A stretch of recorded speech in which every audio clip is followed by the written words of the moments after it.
हरे कृष्ण। ओम श्री विष्णवे नमः। आज सुनिए चैत्र मास महात्म्य का 15वां अध्याय।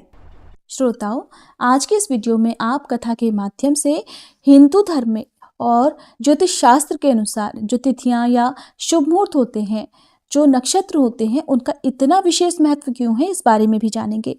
कोई भी काम जब हमें शुरू करना हो तो उसके लिए मुहूर्त क्यों देखे जाते हैं और भगवान श्री राम ने भी किस किस मुहूर्त में कौन सी तिथि को कौन सा काम किया था, ये आज की इस वीडियो में आपको बताया गया है।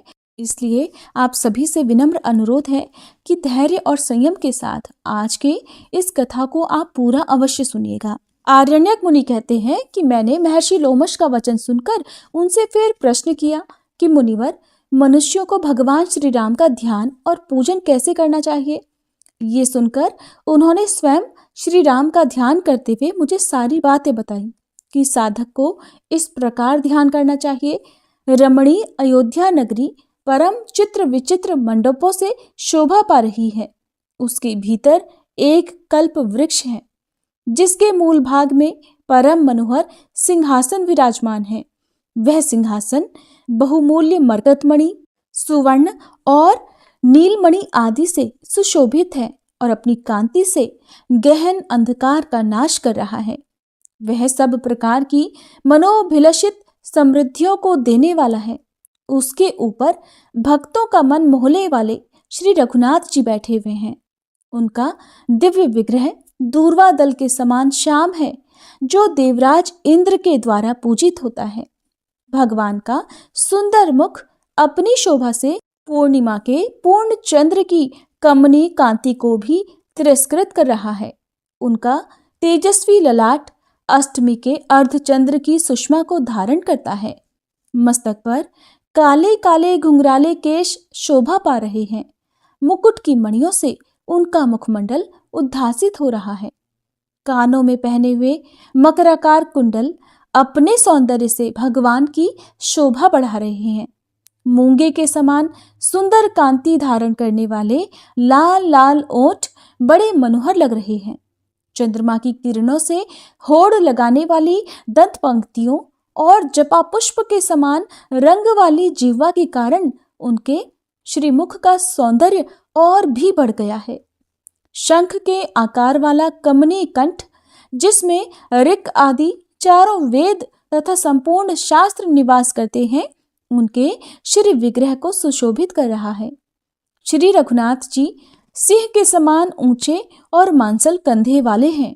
वे केयूर और कड़ों से विभूषित विशाल भुजाएं धारण किए हुए हैं।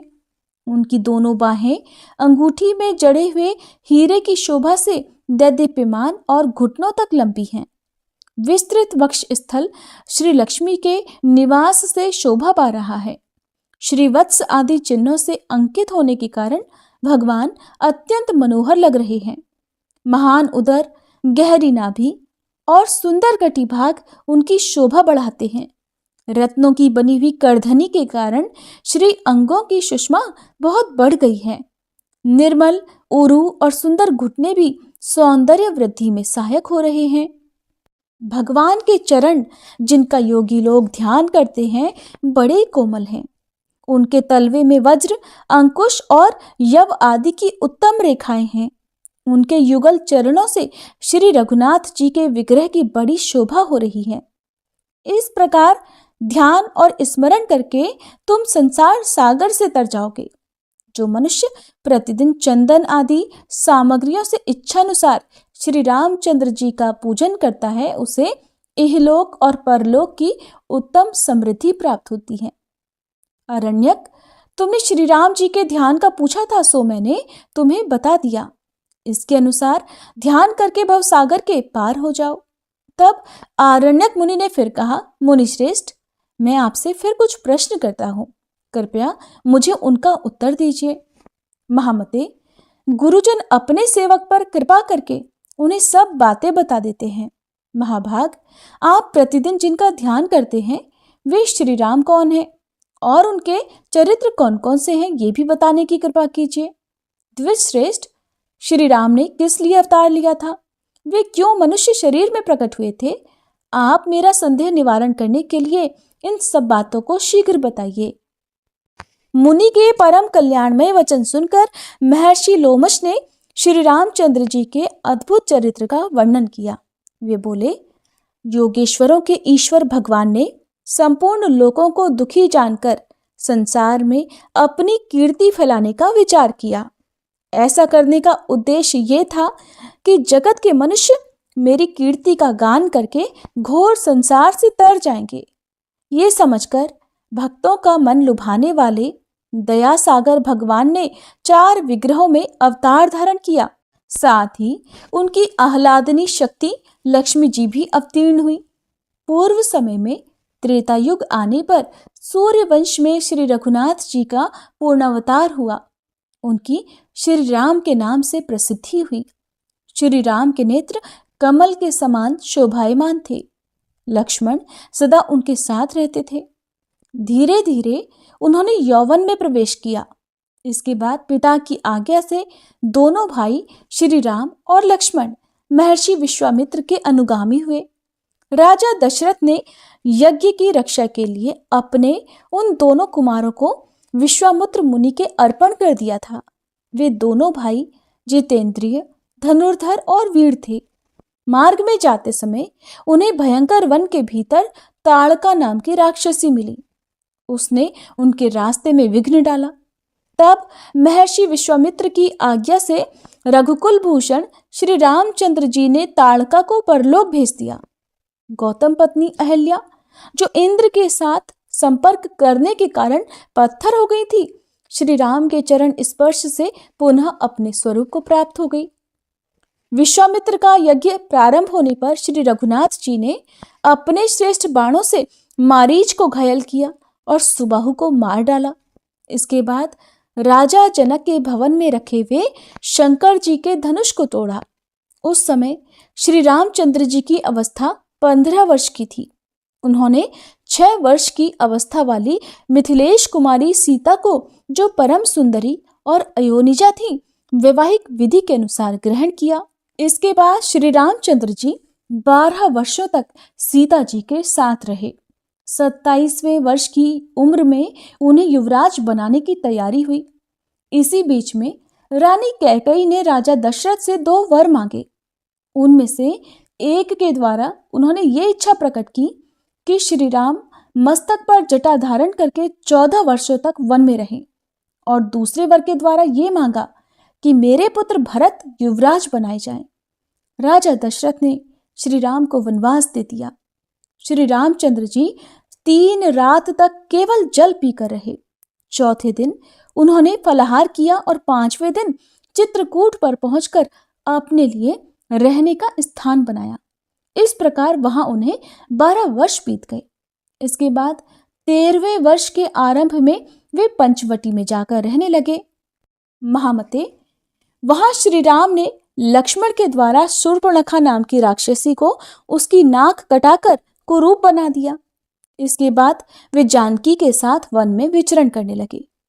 इसी बीच में अपने पापों का फल उदय होने पर 10 मस्तकों वाला राक्षस राज रावण जनक नंदिनी सीता जी को हर ले जाने के लिए वहां आया, और माघ कृष्ण अष्टमी को वृंद नामक मुहूर्त में, जबकि श्री राम और लक्ष्मण जी आश्रम पर नहीं थे, उन्हें हर कर ले गया। उसके द्वारा अपहरण होने पर देवी सीता कुर्री पक्षी की तरह विलाप करने लगी। हा राम, हा राम, मुझे राक्षस हर कर लिए जा रहा है, मेरी रक्षा करो, रक्षा करो। रावण काम के अधीन होकर जनक किशोरी सीता को लिए जा रहा था। इतने में ही पक्षीराज जटायु वहां आ पहुंचे। उन्होंने राक्षस राज रावण के साथ युद्ध किया, किंतु स्वयं ही उसके हाथ से मारे जाकर धरती पर गिर पड़े।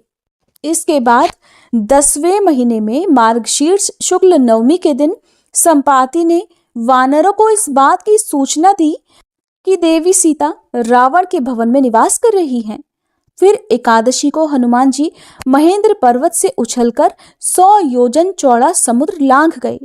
उस रात में वे लंकापुरी के भीतर सीता जी की खोज करते रहे। रात्रि के अंतिम भाग में हनुमान जी को सीता जी का दर्शन हुआ। द्वादशी तिथि के दिन वे शिंशपा नामक वृक्ष पर बैठे रहे। उस दिन रात में जानकी जी को विश्वास दिलाने के लिए उन्होंने उन्हें श्री रामचंद्र जी की कथा सुनाई। फिर त्रयोदशी को अक्ष आदि के साथ उनका युद्ध हुआ। चतुर्दशी के दिन इंद्रजीत ने आकर उन्हें ब्रह्मास्त्र से बांध लिया। इसके बाद उनकी पूंछ में आग लगा दी गई और उसी आग के द्वारा उन्होंने लंकापुरी को जला डाला। पूर्णिमा को वे फिर महेंद्र पर्वत पर आ गए। फिर मार्गशीर्ष कृष्ण पक्ष की प्रतिपदा से लेकर 5 दिन उन्होंने मार्ग में बिताए।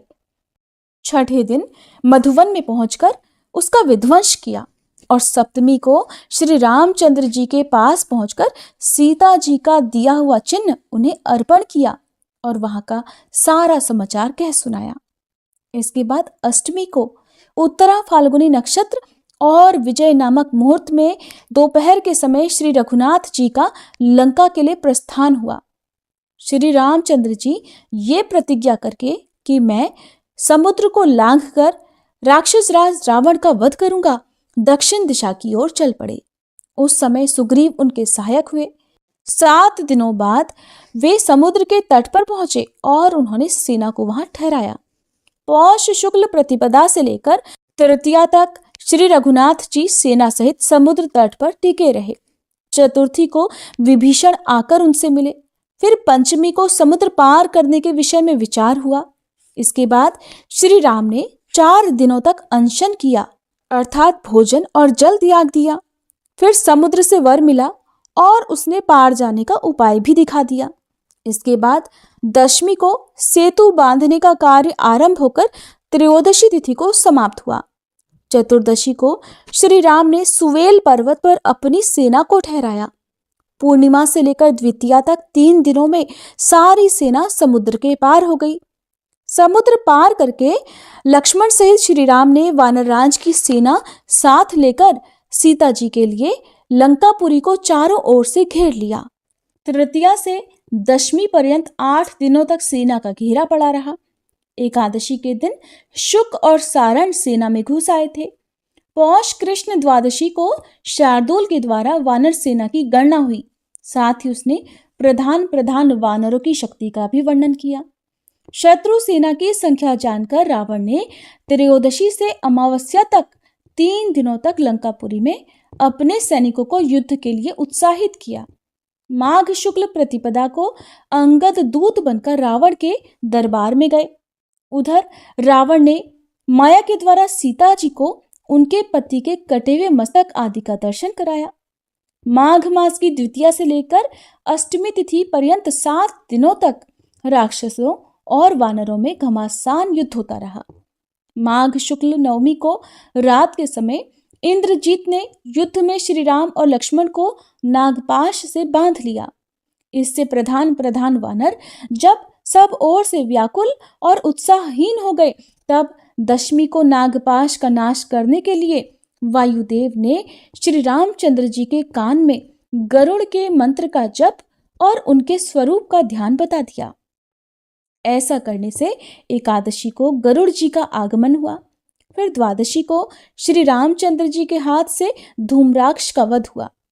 त्रयोदशी को भी उन्हीं के द्वारा कंपन नाम का राक्षस युद्ध में मारा गया। माघ शुक्ल चतुर्दशी से कृष्ण पक्ष की प्रतिपदा तक 3 दिन में नील के द्वारा प्रहस्त का वध हुआ। माघ कृष्ण द्वितीया से चतुर्थी पर्यंत 3 दिनों तक तुमुल युद्ध करके श्री राम ने रावण को रणभूमि से भगा दिया। पंचमी से अष्टमी तक 4 दिनों में रावण ने कुंभकर्ण को जगाया और जागने पर उसने पहले भोजन किया।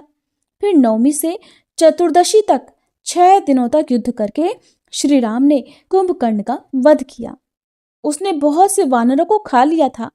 अमावस्या के दिन कुंभकर्ण की मृत्यु के शोक से रावण ने युद्ध को बंद रखा। उसने अपनी सेना पीछे हटा ली। फाल्गुन शुक्ल प्रतिपदा से चतुर्थी तक 4 दिनों के भीतर विषतंतु आदि 5 राक्षस मारे गए। पंचमी से सप्तमी तक के युद्ध में अतिकाय का वध हुआ। अष्टमी से द्वादशी तक 5 दिनों में निकुंभ और कुंभ मौत के घाट उतारे गए। उसके बाद 3 दिनों में मकराक्ष का वध हुआ। फाल्गुन कृष्ण द्वितीया के दिन इंद्रजित ने लक्ष्मण पर विजय पाई। फिर तृतीया से सप्तमी तक 5 दिन लक्ष्मण जी के लिए दवा आदि के प्रबंध में व्यग्र रहने के कारण श्री राम जी ने युद्ध को बंद रखा। इसके बाद त्रयोदशी तिथि तक 5 दिनों तक युद्ध करके श्री लक्ष्मण ने विख्यात बलशाली इंद्रजित को युद्ध में मार डाला। चतुर्दशी को दशग्रीव रावण ने यज्ञ की दीक्षा ली और युद्ध को बंद रखा। फिर अमावस्या के दिन वह युद्ध के लिए प्रस्थित हुआ। चैत्र शुक्ल प्रतिपदा से लेकर पंचमी तक रावण युद्ध करता रहा। उसमें 5 दिनों के भीतर बहुत से राक्षसों का विनाश हुआ, बहुत से राक्षस मारे गए। षष्ठी से अष्टमी तक महापार्श्व आदि राक्षस मारे गए। चैत्र शुक्ल नवमी के दिन लक्ष्मण जी को शक्ति लगी। तब श्री राम ने क्रोध में भरकर 10 शीश को मार भगाया। फिर अंजनी नंदन हनुमान जी लक्ष्मण जी की चिकित्सा के लिए द्रोण पर्वत उठा लाए। दशमी के दिन श्री रामचंद्र जी ने भयंकर युद्ध किया, जिसमें असंख्य राक्षसों का संहार हुआ। एकादशी के दिन देवराज इंद्र के भेजे हुए मातली नामक सारथी श्री रामचंद्र जी के लिए रथ लेकर आए और उसे युद्ध क्षेत्र में भक्ति पूर्वक उन्होंने श्री रघुनाथ जी को अर्पण किया। इसके बाद श्री रामचंद्र जी चैत्र शुक्ल द्वादशी से कृष्ण पक्ष की चतुर्दशी तक 18 दिन रोष पूर्वक युद्ध करते रहे। आखिरकार उस द्वैरथ युद्ध में श्री राम ने रावण का वध कर दिया। उस तुमुल संग्राम में श्री रघुनाथ जी ने ही विजय प्राप्त की। माघ शुक्ल द्वितीया से लेकर चैत्र कृष्ण चतुर्दशी तक 87 दिन होते हैं। इनके भीतर केवल 15 दिन ही युद्ध बंद रहा। शेष 72 दिनों तक युद्ध चलता रहा। अब आप सभी श्रोताओं को मैं यहाँ पर बता दूं कि श्री पद्म पुराण के अनुसार जो तिथियों या मासों की गणना की गई है, वह गणना शुक्ल पक्ष से महीने का आरंभ मानकर की गई है। इसलिए मार्गशीर्ष शुक्ल का अर्थ यहाँ की प्रचलित गणना के अनुसार कार्तिक शुक्ल पक्ष समझना चाहिए और इस प्रकार आगे बताई जाने वाली बाकी तिथियों को भी जानना चाहिए। रावण के वध के बाद रावण आदि राक्षसों का दाह संस्कार अमावस्या के दिन किया गया। वैशाख शुक्ल प्रतिपदा को श्री रामचंद्र जी युद्ध भूमि में ही ठहरे रहे। द्वितीया को लंका के राज्य पर विभीषण का अभिषेक किया गया। तृतीया को सीता जी की अग्नि परीक्षा हुई और देवताओं से वर मिला। इस प्रकार लक्ष्मण के बड़े भाई श्री राम ने लंकापति रावण को थोड़े ही दिनों में मारकर परम पवित्र जनक किशोरी सीता जी को ग्रहण किया, जिन्हें राक्षस ने बहुत कष्ट पहुंचाया था। जानकी जी को पाकर श्री रामचंद्र जी को बड़ी प्रसन्नता हुई और वे लंका से लौटे। वैशाख शुक्ल चतुर्थी को पुष्पक विमान पर आरूढ़ होकर वे आकाश मार्ग से फिर से अयोध्यापुरी की ओर चल पड़े। वैशाख शुक्ल पंचमी को भगवान श्री राम अपने दल बल के साथ भरद्वाज मुनि के आश्रम पर आए और 14वां वर्ष पूर्ण होने पर षष्ठी तिथि को नंदीग्राम में जाकर भरत से मिले। फिर सप्तमी को अयोध्यापुरी में श्री रघुनाथ जी का राज्याभिषेक हुआ। मिथिलेश कुमारी सीता जी को अधिक दिनों तक राम जी से अलग होकर रावण के यहाँ रहना पड़ा था। 42वें वर्ष की उम्र में श्री रामचंद्र जी ने राज्य ग्रहण किया। उस समय सीता जी की अवस्था 33 वर्ष की थी। रावण का संहार करने वाले भगवान श्री राम 14 वर्षों के बाद पुनः अपनी पुरी अयोध्या में प्रविष्ट होकर बड़े प्रसन्न हुए। इसके बाद वे भाइयों के साथ राज्य कार्य देखने लगे। श्री रघुनाथ जी के राज्य करते समय ही अगस्त्य जी, जो एक अच्छे वक्ता हैं और जिनकी उत्पत्ति कुंभ से हुई है, उनके पास पधारेंगे। उनके कहने से श्री रघुनाथ जी अश्वमेध यज्ञ का अनुष्ठान करेंगे। लोमश ऋषि कहते हैं, अरण्यक, भगवान का यह यज्ञ संबंधी अश्व तुम्हारे आश्रम पर आएगा और उसकी रक्षा करने वाले योद्धा भी बड़े हर्ष के साथ तुम्हारे आश्रम पर पधारेंगे। उनके सामने तुम श्री रामचंद्र जी की मनोहर कथा सुनाओगे और उन्हीं लोगों के साथ अयोध्यापुरी को भी जाओगे। द्विजश्रेष्ठ, अयोध्या में कमल नयन श्री राम का दर्शन करके तुम तत्काल ही संसार सागर से पार हो जाओगे। मुनि श्रेष्ठ लोमश सर्वज्ञ हैं। उन्होंने ही मुझसे ये सारी बातें कहने के बाद पूछा, अरण्यक, तुम्हें अपने कल्याण के लिए और क्या पूछना है? तब मैंने उनसे कहा, महर्षि, आपकी कृपा से मुझे भगवान श्री राम के अद्भुत चरित्र का पूर्ण ज्ञान हो गया है। अब आप ही के प्रसाद से मैं उनके चरण कमलों को भी प्राप्त करूंगा। ऐसा कहकर मैंने उन मुनीश्वर को प्रणाम किया। इसके बाद वे चले गए। उन्हीं की कृपा से मुझे श्री रामचंद्र जी के चरणों की पूजन विधि भी प्राप्त हुई है। तब से मैं सदा ही श्री राम के चरणों का चिंतन करता हूँ और आलस्य छोड़कर बारंबार उन्हीं के चरित्र का गान करता रहता हूँ। उनके गुणों का गान मेरे चित्त को लुभाए रहता है। मैं उसके द्वारा दूसरे लोगों को भी पवित्र किया करता हूँ और मुनि के वचनों का बारंबार स्मरण करके भगवत दर्शन की उत्कंठा से पुलकित हो उठता हूँ। इस पृथ्वी पर मैं धन्य हूँ, कृतकृत्य हूँ और परम सौभाग्यशाली हूँ, क्योंकि मेरे हृदय में श्री रामचंद्र जी के चरण कमलों को देखने की जो अभिलाषा है वह निश्चय ही पूर्ण होगी।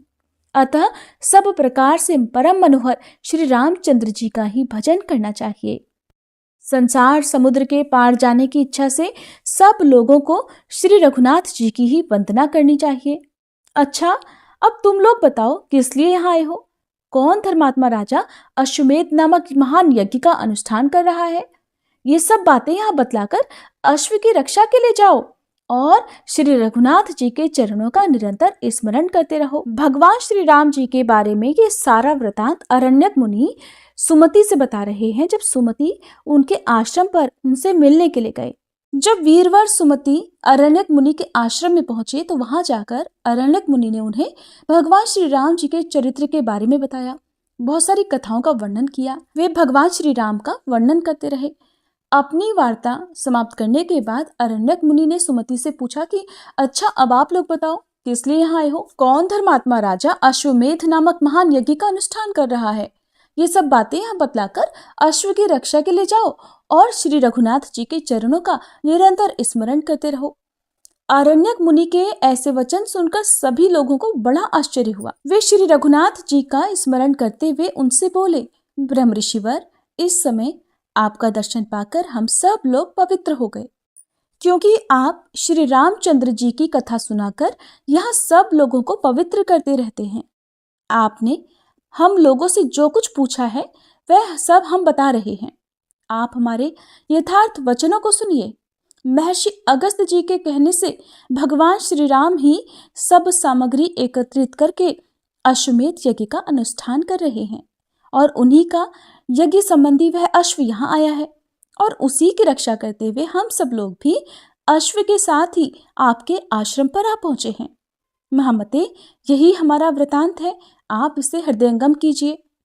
रसायन के समान मन को प्रिय लगने वाला ये उत्तम वचन सुनकर श्री राम भक्त ब्राह्मण आरण्यक मुनि को बड़ा हर्ष हुआ। वे कहने लगे, आज मेरे मनोरथ रूपी वृक्ष में फल आ गया, वह उत्तम शोभा से संपन्न हो गया। मेरी माता ने जिसके लिए मुझे उत्पन्न किया था वह शुभ उद्देश्य आज पूरा हो गया। आज तक भविष्य के द्वारा मैंने जो हवन किया है उस अग्निहोत्र का फल आज मुझे मिल गया, क्योंकि अब मैं श्री रामचंद्र जी के युगल चरणार बिंदों का दर्शन करूंगा। आहा, जिनका मैं प्रतिदिन अपने हृदय में ध्यान करता था, वे मनोहर रूपधारी अयोध्यानाथ भगवान श्री राम निश्चय ही मेरे नेत्रों के समक्ष होकर दर्शन देंगे। वीर हनुमान जी मुझे हृदय से लगाकर मेरी कुशल पूछेंगे। वे संतों के शिरोमणि हैं, मेरी भक्ति देखकर उन्हें बड़ा संतोष होगा। आरण्यक मुनि के ये वचन सुनकर कपि श्रेष्ठ हनुमान जी ने उनके दोनों चरण पकड़ लिए और कहा, ब्रह्मर्षि, मैं ही हनुमान हूँ। स्वामिन, मैं आपका सेवक हूँ और आपके सामने खड़ा हूँ। मुने, मुझे श्री रघुनाथ जी के दास की चरण धूलि समझिए। हनुमान जी श्री राम भक्त होने के कारण अत्यंत शोभा पा रहे थे। उनकी ऐसी बातें सुनकर आरण्यक मुनि को बड़ा हर्ष हुआ और उन्होंने हनुमान जी को हृदय से लगा लिया। दोनों के हृदय से प्रेम की धारा फूट कर बह रही थी। दोनों ही आनंद सुधा में निमग्न होकर शिथिल और चित्रलिखित से प्रतीत हो रहे थे। श्री रघुनाथ जी के चरण कमलों के प्रेम से दोनों का ही मानस भरा हुआ था, इसलिए दोनों ही बैठकर आपस में भगवान की मनोहारिणी कथाएं कहने लगे। मुनि श्रेष्ठ आरण्यक श्री राम के चरणों का ध्यान कर रहे थे। हनुमान जी ने उनसे ये मनोहर वचन कहा, महर्षि, ये श्री रघुनाथ जी के भ्राता महावीर शत्रुघ्न आपको प्रणाम कर रहे हैं। ये उद्धट वीरों से सेवित भरत कुमार पुष्कल भी आपके चरणों में शीश झुकाते हैं। और इधर की ओर जो ये महान बलि और अनेक गुणों से विभूषित सज्जन खड़े हैं, इन्हें श्री रघुनाथ जी के मंत्री समझिए। अत्यंत भयंकर योद्धा महायशस्वी राजा सुबाहु भी आपको प्रणाम करते हैं। ये श्री रामचंद्र जी के चरण कमलों का मकरंद पान करने वाले मधुकर हैं। ये राजा सुमद हैं, जिन्हें पार्वती जी ने श्री रघुनाथ जी के चरणों की भक्ति प्रदान की है, जिससे ये संसार सागर से पार हो चुके हैं। ये भी आपके चरणों में नमस्कार करते हैं। जिन्होंने अपने सेवक के मुख से श्री रामचंद्र जी के अश्व को आया हो सुनकर अपना सारा राज्य ही भगवान को समर्पण कर दिया है, वे राजा सत्यवान भी पृथ्वी पर माथा टेक कर आपके चरणों में प्रणाम करते हैं। हनुमान जी के ये वचन सुनकर आरण्यक मुनि ने बड़े आदर के साथ सबको हृदय से लगाया और फल मूल आदि के द्वारा सबका स्वागत सत्कार किया। फिर शत्रुघ्न आदि सब लोगों ने बड़ी प्रसन्नता के साथ महर्षि के आश्रम पर निवास किया। प्रातःकाल नर्मदा में नित्य कर्म करके वे महान उद्योगी सैनिक आगे बढ़ने को तत्पर हुए। शत्रुघ्न ने आरण्यक मुनि को पालकी पर बिठाकर अपने सेवकों द्वारा उन्हें श्री रघुनाथ जी की निवासभूत अयोध्यापुरी को पहुंचवा दिया। सूर्यवंशी राजाओं ने जिसे अपना निवास स्थान बनाया था, उस अवधपुरी को दूर से ही देखकर आरण्यक मुनि सवारी से उतर पड़े और श्री रामचंद्र जी के दर्शन की इच्छा से पैदल ही चलने लगे। जन समुदाय से शोभा पाने वाली उस रमणीय नगरी में पहुंचकर उनके मन में श्री राम को देखने के लिए हजार हजार अभिलाषाएं उत्पन्न हुई। थोड़ी ही देर में वहां यज्ञ मंडप से सुशोभित सरयू के पावन तट पर उन्हें श्री रामचंद्र जी के दर्शन हुए। भगवान का श्री विग्रह दूर्वा दल के समान श्याम सुंदर दिखाई देता था। उनके नेत्र खिले हुए कमल के समान शोभा पा रहे थे।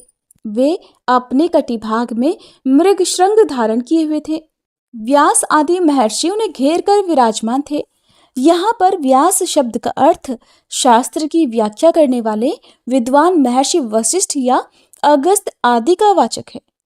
श्री कृष्ण द्वैपायन नामक व्यास जी यहाँ पर नहीं है, क्योंकि उस समय तक तो उनका प्रादुर्भाव ही नहीं हुआ था। पुराण आदि कथा बांचने वाले ब्राह्मण को भी व्यास कहते हैं। भगवान के दोनों पार्श्व भागों में भरत और सुमित्रा नंदन लक्ष्मण जी खड़े हुए थे और श्री रघुनाथ जी दीन जनों को मुंहमांगा दान दे रहे थे। भगवान का दर्शन करके आरण्यक मुनि ने अपने को कृतार्थ माना। वे कहने लगे, आज मेरे नेत्र सफल हो गए, क्योंकि ये नेत्र श्री रामचंद्र जी का दर्शन कर रहे हैं। मैंने जो संपूर्ण शास्त्रों का ज्ञान प्राप्त किया था वो आज सार्थक हो गया, क्योंकि श्री रामचंद्र जी की महिमा को जानकर इस समय मैं अयोध्यापुरी में आ पहुंचा हूँ।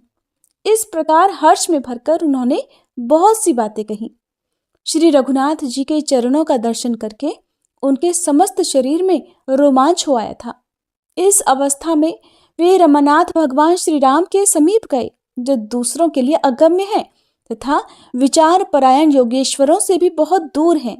भगवान के निकट पहुंचकर वे बोल उठे, आहा, आज मैं धन्य हो गया, क्योंकि श्री रघुनाथ जी के चरण मेरे नेत्रों के समक्ष विराजमान हैं। अब मैं श्री रामचंद्र जी को देखकर इनसे वार्तालाप करके अपनी वाणी को भी पवित्र बनाऊंगा। श्री रामचंद्र जी भी अपने तेज से जाज्वल्यमान तपोमूर्ति विप्रवर आरण्यक मुनि को आया देख उनके स्वागत के लिए उठकर खड़े हो गए। वे बड़ी देर तक उनके चरणों में मस्तक झुकाए रहे। देवता और असुर अपनी मुकुटमणियों से जिनके युगल चरणों की आरती उतारते हैं, वे ही प्रभु श्री रघुनाथ जी मुनि के पैरों पर पड़कर कहने लगे, ब्राह्मण देव, आज आपने मेरे शरीर को पवित्र कर दिया। ब्राह्मणों में श्रेष्ठ महातपस्वी आरण्यक मुनि ने राजाओं के शिरोमणि श्री रामचंद्र जी को अपने चरणों में पड़ा देख उनका हाथ पकड़कर झटपट उठाया और अपने प्रियतम प्रभु को छाती से लगा लिया। कौसल्यानंदन श्री राम ने ब्राह्मण को मणि निर्मित ऊंचे आसन पर बिठाया और स्वयं ही जल लेकर उनके दोनों पैर धोने लगे। फिर चरणोदक लेकर भगवान ने उसे अपने मस्तक पर चढ़ाया और कहा, आज मैं अपने कुटुंब और सेवकों सहित पवित्र हो गया हूँ मुनिवर। इसके बाद देवाधिदेवों से सेवित श्री रघुनाथ जी ने मुनि के ललाट में चंदन लगाया और उन्हें दूध देने वाली गौदान की। फिर मनोहर वचनों में कहा, स्वामिन, मैं अश्वमेध यज्ञ कर रहा हूँ। आपके चरण यहाँ आ गए हैं, इससे अब यह यज्ञ पूर्ण हो जाएगा। मेरे अश्वमेध यज्ञ को आपने चरणों से पवित्र कर दिया। राजाधिराजों से सेवित श्री रघुनाथ जी के ये वचन सुनकर आरण्यक मुनि ने हंसते हुए मधुर वाणी में कहा, स्वामिन, आप ब्राह्मणों के हितैषी और इस पृथ्वी के रक्षक हैं, इसलिए ये वचन आप ही के योग्य हैं। महाराज, वेदों के पारगामी ब्राह्मण आपके ही विग्रह हैं। यदि आप ब्राह्मणों की पूजा आदि कर्तव्य कर्मों का आचरण करेंगे तो अन्य सब राजा भी ब्राह्मणों का आदर करेंगे। शास्त्रों के ज्ञान से रहित मूढ़ मनुष्य भी यदि आपके नाम का स्मरण करता है तो वह संपूर्ण पापों के महासागर को पार करके परम पद को प्राप्त होता है। श्री राम, आपकी कथा सुनकर सब लोग पवित्र हो जाएंगे।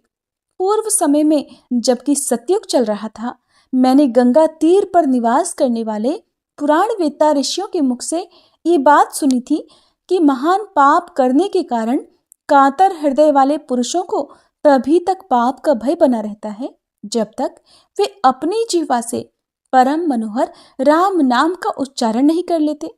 अतः हे श्री राम, इस समय मैं धन्य हो गया। आपके दर्शन से मेरे संसार बंधन का नाश सुलभ हो गया। मुनि के ऐसा कहने पर श्री रघुनाथ जी ने उनका पूजन किया। उस समय सभी महर्षि उन्हें साधुवाद देने लगे। इसी बीच में वहां जो अत्यंत आश्चर्यजनक घटना घटी उसे बतला रहा हूं।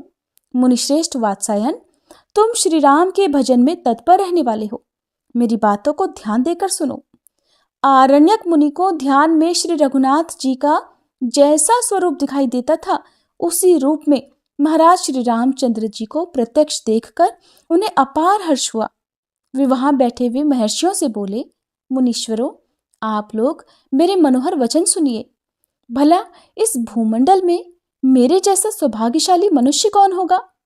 श्री रामचंद्र जी ने मुझे नमस्कार करके अपने श्रीमुख से मेरा स्वागत और कुशल समाचार पूछा है।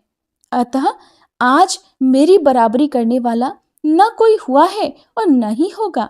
श्रुतियां भी जिनके चरण कमलों की रज को सदा ही ढूंढा करती हैं, उन्हीं भगवान ने आज मेरे चरणों का जल पीकर अपने को पवित्र माना है। ऐसा कहते कहते उनका ब्रह्मरंध्र फूट गया और उससे जो तेज निकला वह श्री रघुनाथ जी में समा गया। इस प्रकार सरयू के तटवर्ती यज्ञ मंडप में सब लोगों के देखते ही देखते आरण्यक मुनि को सायुज्य मुक्ति प्राप्त हुई, जो योगियों के लिए भी अत्यंत दुर्लभ है। और उसी समय आकाश में तोर्य और वीणा आदि बाजे बजने लगे। भगवान के आगे फूलों की वर्षा हुई। दर्शकों के लिए यह विचित्र और अद्भुत घटना थी। मुनियों ने भी यह दृश्य देखकर मुनीश्वर आरण्यक की प्रशंसा करते हुए कहा, ये मुनिश्रेष्ठ कृतार्थ हो गए, क्योंकि श्री रघुनाथ जी के स्वरूप में जो मिल गए हैं। वात्सायन मुनि बोले, फणीश्वर, जो भक्तों की पीड़ा दूर करने के लिए नाना प्रकार की कीर्ति किया करते हैं, उन श्री रघुनाथ जी की कथा सुनने से मुझे तृप्ति ही नहीं होती और अधिक सुनने की इच्छा बढ़ती जाती है। वेदों को धारण करने वाले आरण्यक मुनि धन्य थे, जिन्होंने श्री रघुनाथ जी का दर्शन करके उनके सामने ही अपने नश्वर शरीर का परित्याग किया था। शेष जी, अब ये बताइए कि महाराज का वह यज्ञ संबंधी अश्व वहां से किस ओर गया, किसने उसे पकड़ा और वहां रमनाथ श्री रघुनाथ जी की कीर्ति का किस प्रकार विस्तार हुआ? तब शेष जी ने कहा, ब्रह्मऋषि, आपका प्रश्न बड़ा सुंदर है। आप तो श्री रघुनाथ जी के सुने हुए गुणों को भी नहीं सुने हुए के समान मानकर उनके प्रति अपना लोभ प्रकट करते हैं और बार बार उन्हें पूछते हैं। अच्छा, अब आगे की कथा सुनिए। बहुत सारे सैनिकों से घिरा हुआ वह घोड़ा आरण्यक मुनि के आश्रम से बाहर निकला और नर्मदा के मनोहर तट पर भ्रमण करता हुआ देव निर्मित देवपुर नामक नगर में जा पहुंचा, जहां मनुष्यों के घरों की दीवारें स्फटिक मणि की बनी हुई थी और वे घर अपनी ऊंचाई के कारण हाथियों से भरे हुए विंध्याचल पर्वत का उपहास करते थे। वहां की प्रजा के घर भी चांदी के बने हुए दिखाई देते थे और उनके गोपुर अर्थात द्वार नाना प्रकार के माणिक्यों द्वारा बने हुए थे, जिनमें तरह तरह की विचित्र मणियां जड़ी हुई थी। उस नगर में महाराज वीरमणि राज्य करते थे, जो धर्मात्माओं में अग्रगण्य थे। उनका विशाल राज्य सब प्रकार के भोगों से संपन्न था। राजा का एक पुत्र था जिसका नाम था रुक्मांगद। वह महान शूरवीर और बलवान था। एक दिन वह सुंदर शरीर वाली रमणियों के साथ विहार करने के लिए वन में गया और वहां प्रसन्नचित होकर मधुर वाणी में मनोहर गान करता हुआ विचरने लगा।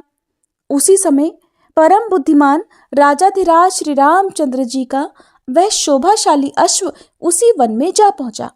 उसके ललाट पर स्वर्ण पत्र बंधा हुआ था। शरीर का रंग गंगाजल के समान स्वच्छ था, किंतु केसर और कुमकुम से चर्चित होने के कारण कुछ पीला दिखाई देता था। वह अपनी तेज गति से वायु के वेग को भी तिरस्कृत कर रहा था। उसका स्वरूप अत्यंत कौतूहल से भरा हुआ था। उसे देखकर राजकुमार की पत्नियों ने कहा, प्रियतम, स्वर्ण पत्र से शोभा पाने वाला ये महान अश्व किसका है? ये देखने में तो बड़ा सुंदर है, आप इसे बलपूर्वक पकड़ लीजिए। राजकुमार के नेत्र लीलायुक्त चितवन के कारण बड़े सुंदर लग रहे थे। उसने स्त्रियों की बातें सुनकर खेल सा करते हुए एक ही हाथ से उस घोड़े को पकड़ लिया। उसके भाल पत्र पर स्पष्ट अक्षर लिखे हुए थे।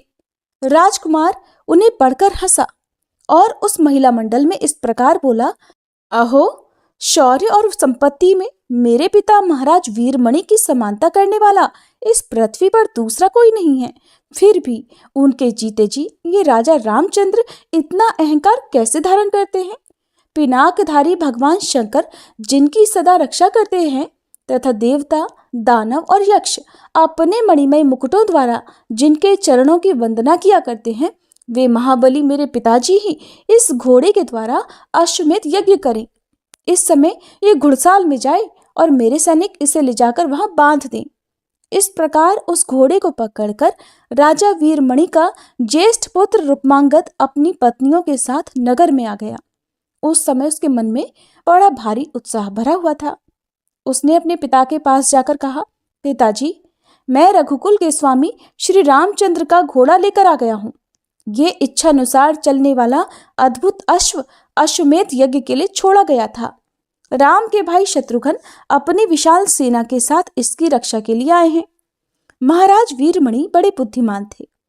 पुत्र की बात सुनकर उन्होंने उसके इस काम की कोई प्रशंसा नहीं की। सोचा कि ये घोड़ा लेकर चुपके से चला आया है, इसका ये कार्य तो चोर के समान है। अद्भुत कर्म करने वाले भगवान शंकर राजा के इष्ट देव थे, इसलिए राजा ने सारा हाल भगवान से कह सुनाया। सुनकर भगवान शिव ने कहा, राजन, तुम्हारे पुत्र ने तो बड़ा अद्भुत काम किया है। ये परम बुद्धिमान भगवान श्री रामचंद्र जी के महान अश्व को हर लाया है, जिनका मैं अपने हृदय में ध्यान करता हूँ। जिह्वा से जिनके नाम का उच्चारण करता हूँ, उन्हीं श्री राम के यज्ञ संबंधी अश्व का तुम्हारे पुत्र ने अपहरण किया है। परंतु इस युद्ध क्षेत्र में एक बहुत बड़ा लाभ ये होगा कि हम लोग भक्तों द्वारा सेवित श्री रघुनाथ जी के चरण कमलों का दर्शन कर सकेंगे। परंतु अब हमें अश्व की रक्षा के लिए महान प्रयास करना होगा। इतने पर भी मुझे संदेह है कि शत्रुघ्न के सैनिक मेरे द्वारा रक्षा किए जाने पर भी इसे बलपूर्वक पकड़कर ले जाएंगे। इसलिए महाराज, मैं तो यही सलाह दूंगा कि तुम विनीत होकर जाओ और राज्य सहित इस सुंदर अश्व को भगवान की सेवा में अर्पण करके उनके चरणों का दर्शन करो। राजा वीरमणि बोले, भगवान, क्षत्रियों का ये धर्म है कि वे अपने प्रताप की रक्षा करें। इसलिए हर एक मानी पुरुष के लिए अपने प्रताप की रक्षा करना परम कर्तव्य है। इसके लिए उसे अपनी शक्ति पर पराक्रम करना चाहिए। आवश्यकता हो तो शरीर को भी होम कर देना चाहिए। सहसा किसी की शरण में जाने से तो शत्रु उपहास करते हैं। वे कहते हैं कि ये कायर है, राजाओं में अधम है, शूद्र है। इस नीच ने भय से विवल होकर अनार्य पुरुषों की तरह शत्रु के चरणों में मस्तक झुका दिया है। इसलिए अब युद्ध का अवसर उपस्थित हो गया है। इस समय जैसा उचित हो वही आप करें। कर्तव्य का विचार करके आपको अपने इस भक्त की रक्षा करनी चाहिए। शेष जी कहते हैं, राजा की बात सुनकर भगवान चंद्रमौली अपनी मेघ के समान गंभीर वाणी से उनका मन लुभाकर हंसते हुए बोले, राजन, अगर 33 कोटि देवता भी आ जाएं, तो भी किसमें इतनी शक्ति है जो मेरे द्वारा रक्षित रहने पर भला तुमसे ये घोड़ा ले जा सके। यदि साक्षात भगवान यहाँ आकर अपने स्वरूप की झांकी कराएंगे तो मैं उनके कोमल चरणों में मस्तक झुकाऊंगा, क्योंकि सेवक का स्वामी के साथ युद्ध करना बहुत बड़ा अन्याय बताया गया है। शेष जितने वीर हैं वो तो मेरे लिए तिनके के समान हैं, कुछ भी नहीं कर सकते। इसलिए राजन, तुम जाओ और युद्ध करो। मैं तुम्हारा रक्षक हूं। मेरे रहते ऐसा कौन वीर है जो बलपूर्वक घोड़ा ले जा सके। यदि त्रिलोकी भी संगठित होकर आ जाए तो भी मेरा कुछ नहीं बिगाड़ सकती। इधर श्री रघुनाथ जी के जितने सैनिक थे वे उस अश्व को ढूंढ रहे थे। जिस जिस जगह पर वह अश्व गया था वे उसी मार्ग में चलते चलते उसे ढूंढ रहे थे। इतने में ही महाराज शत्रुघ्न भी अपनी विशाल सेना के साथ आ पहुंचे। आते ही उन्होंने अपने सभी सेवकों से प्रश्न किया, कहाँ है मेरा अश्व? स्वर्ण पत्र से सुशोभित वह यज्ञ संबंधी घोड़ा इस समय दिखाई क्यों नहीं देता? उनकी बात सुनकर अश्व के पीछे पीछे चलने वाले सेवक कहने लगे, नाथ, उस मन के समान तीव्रगामी अश्व को इस जंगल में किसी ने हर लिया है। हमें तो वह कहीं भी दिखाई नहीं देता। सेवकों के ऐसे वचन सुनकर राजा शत्रुघ्न ने सुमति से पूछा, मंत्रीवर, बताइए यहाँ कौन राजा रहता है? हमें अश्व की प्राप्ति अब कैसे होगी? जिसने आज हमारे अश्व का अपहरण किया है, बताइए उस राजा के पास कितनी सेना है? इस प्रकार शत्रुघ्न जी मंत्री के साथ परामर्श कर रहे थे। इतने में ही देवर्षि नारद युद्ध देखने के लिए उत्सुक होकर वहां आ गए। शत्रुघ्न जी ने उन्हें स्वागत सत्कार से संतुष्ट किया। वे बातचीत करने में बड़े चतुर थे, इसलिए अपनी वाणी से नारद जी को प्रसन्न करते हुए बोले, महामते, बताइए मेरा अश्व कहाँ है? उसका कुछ पता ही नहीं चलता। मेरे कार्यकुशल अनुचर भी उसके मार्ग का ठीक ठीक पता नहीं कर पा रहे। नारद जी वीणा बजाते और श्री राम कथा का बारंबार गान करते हुए बोले, राजन, यहाँ देवपुर नाम का नगर है जिसमें वीरमणि नाम से विख्यात एक बहुत बड़े राजा रहते हैं। उनका पुत्र ही इस वन में आया था और उसी ने अश्वमेध यज्ञ के अश्व को पकड़ लिया है। आज उस राजा के साथ आप लोगों का बड़ा भयंकर युद्ध होगा। उसमें बड़े बड़े बलवान और शूरवीर मारे जाएंगे। इसलिए आप पूरी तैयारी के साथ यहाँ स्थिरता पूर्वक खड़े रहो और सेना का ऐसा व्यूह बनाओ जिसमें शत्रु के सैनिकों का प्रवेश करना अत्यंत कठिन हो। श्रेष्ठ राजा वीरमणि से युद्ध करते समय तुम्हें बड़ी कठिनाइयों का सामना करना पड़ेगा, फिर भी अंत में जीत आपकी ही होगी। भला संपूर्ण जगत में ऐसा कौन वीर है जो भगवान श्री राम को पराजित कर सके?